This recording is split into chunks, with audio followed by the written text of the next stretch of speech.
ദൈവനാമത്തിന് മഹത്വം ഉണ്ടാകട്ടെ. യിരെമ്യാ പ്രവാചകന്റെ പുസ്തകം 5-ാം അധ്യായം 20 മുതൽ 25 വരെയുള്ള വാക്യങ്ങളാണ് നമ്മൾ ഇന്ന് നോക്കുന്നത്. 20 21 വാക്യങ്ങൾ വായിക്കുമ്പോൾ, നിങ്ങൾ യാക്കോബ് ഗ്രഹത്തിൽ പ്രസ്താവിച്ച് യഹൂദയിൽ പ്രസിദ്ധമാക്കേണ്ടതെന്തെന്നാൽ, കണ്ണുണ്ടായിട്ടും കാണാതെയും ചെവി ഉണ്ടായിട്ടും കേൾക്കാതെയും ഇരിക്കുന്ന മൂഢന്മാരും ബുദ്ധിഹീനന്മാരുമായ ജനമേ, ഇത് കേൾപ്പീൻ. ഈ വാക്യത്തിൽ ഇസ്രായേൽ ജനത്തോടും യഹൂദയോടും ദൈവം പറയുന്നത് അവർ മൂഢന്മാരും ബുദ്ധിഹീനരുമാണെന്നാണ്. ഈ ജനത്തെ ഇങ്ങനെയാണ് യിരെമ്യാവ് സംബോധന ചെയ്യുന്നത്. 22-ാമത്തെ വാക്യത്തിൽ, നിങ്ങൾ എന്നെ ഭയപ്പെടുകയില്ലയോ, എൻ്റെ സന്നിധിയിൽ വിറയ്ക്കയില്ലയോ എന്ന് യഹോവയുടെ അരുളപ്പാട്. ഞാൻ കടലിനെ കവിഞ്ഞുകൂടാതെ വണ്ണം നിത്യപ്രമാണമായി മണൽ അതിരാക്കി വച്ചിരിക്കുന്നു. തിരകൾ അലച്ചാലും സാധിക്കയില്ല, എത്ര തന്നെ ഇരച്ചാലും അതിർ കടക്കയില്ല. ദൈവം കടലിന് അതിര് വച്ചിരിക്കുന്നത് മണലുകൊണ്ടാണ്. കടൽ ദൈവം കൽപ്പിക്കുന്ന ഇടം വരെ മാത്രമേ പോകുകയുള്ളൂ. ഒട്ടും കനമില്ലാത്ത മണലിനെ, കടലിലെ വെള്ളം തള്ളി മാറ്റാനായിട്ട് മുന്നോട്ട് പോകാൻ മണലിനെ കൊണ്ട് കഴിയത്തില്ല. മണലിനെ കൊണ്ട് ദൈവം അത് മണലിനെ അനുവദിക്കുന്നില്ല. ഇത്രയും ശക്തമായ കടലിനെ ഒരു അതിര് വരെ മാത്രമേ കടക്കാൻ ദൈവം അനുവദിച്ചിട്ടുള്ളൂ.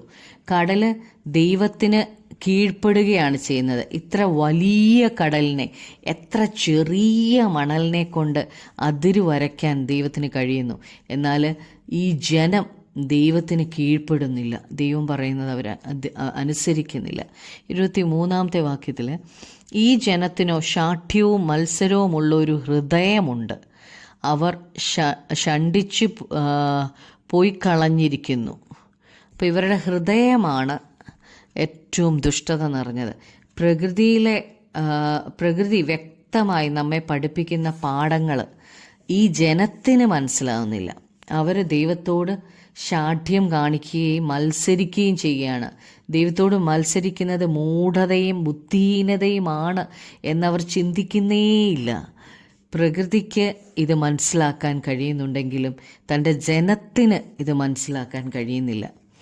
24-ാം വാക്യത്തിൽ, മുൻമഴയും പിന്മഴയും ഇങ്ങനെ നമുക്ക് അതത് സമയത്ത് വേണ്ടുന്ന മഴ തരികയും കൊയ്ത്തിന് ഉള്ള കാലാവധി പാലിച്ചു തരികയും ചെയ്യുന്ന നമ്മുടെ ദൈവമായ യഹോവയെ നാം ഭയപ്പെടുക എന്ന് അവർ ഹൃദയത്തിൽ പറയുന്നതുമില്ല.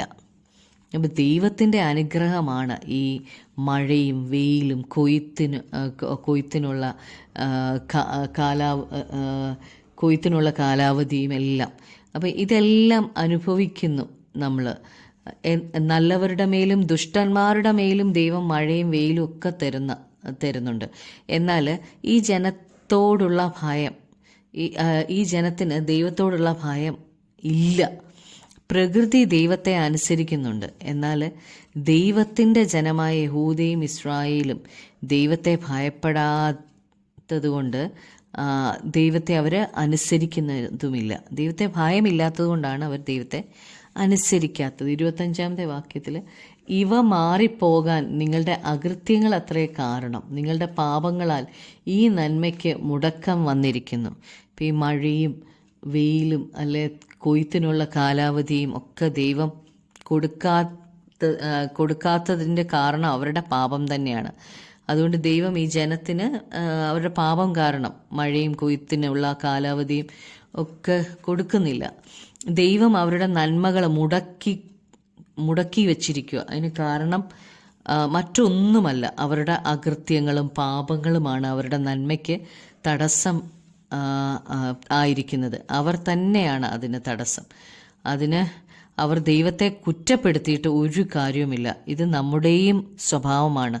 ദൈവത്തിൻ്റെ ഇഷ്ടങ്ങൾ നമുക്ക് അറിയാം, എന്നാലും നാം അവയെല്ലാം തള്ളിക്കളയും. ദൈവത്തോടും ദൈവവചനത്തോടും മത്സരിക്കും.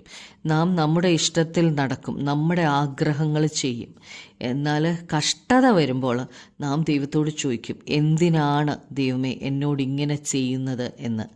എന്നാൽ ദൈവത്തിന് നമ്മോട് പറയാനുള്ളത്, നിങ്ങളുടെ അകൃത്യങ്ങൾ അത്രേ കാരണം. നിങ്ങളുടെ പാപങ്ങളാൽ ഈ നന്മയ്ക്ക് മുടക്കം വന്നിരിക്കുന്നു എന്നാണ്. അപ്പം ദൈവത്തെ കുറ്റം പറയേണ്ട കാര്യമില്ല. അതാണ് ദൈവം പറയുന്നത്. ദൈവത്തെ കുറ്റം പറഞ്ഞിട്ട് ഒരു കാര്യവുമില്ല. നമുക്ക് പ്രാർത്ഥിക്കാം. കർത്താവായ യേശുവേ, ഞങ്ങളുടെ നന്മകൾ മുടക്കുന്നത് ഞങ്ങൾ തന്നെയാണല്ലോ കർത്താവേ, അല്ലാതെ ദൈവത്തെ കുറ്റം പറഞ്ഞിട്ട് ഒരു കാര്യമില്ലല്ലോ കർത്താവേ.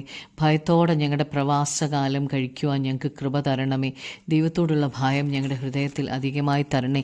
ക്രിസ്തുവിനോടുള്ള സ്നേഹത്തിൽ കർത്താവ് ഞങ്ങൾക്ക് വേണ്ടി ചെയ്ത എന്തൊക്കെയാണെന്ന് മനസ്സിലാക്കിക്കൊണ്ട് കർത്താവെ, ഞങ്ങളുടെ അകൃത്യങ്ങൾ വിട്ടുകളഞ്ഞ്, അകൃത്യങ്ങൾ ഉപേക്ഷിച്ച് കർത്താവിനെ സ്നേഹിക്കുവാൻ കൃപ തരണമേ. അങ്ങേ അനുസരിക്കുവാൻ ഞങ്ങളെ കൃപയാൽ നിറയ്ക്കണമേ കർത്താവെ.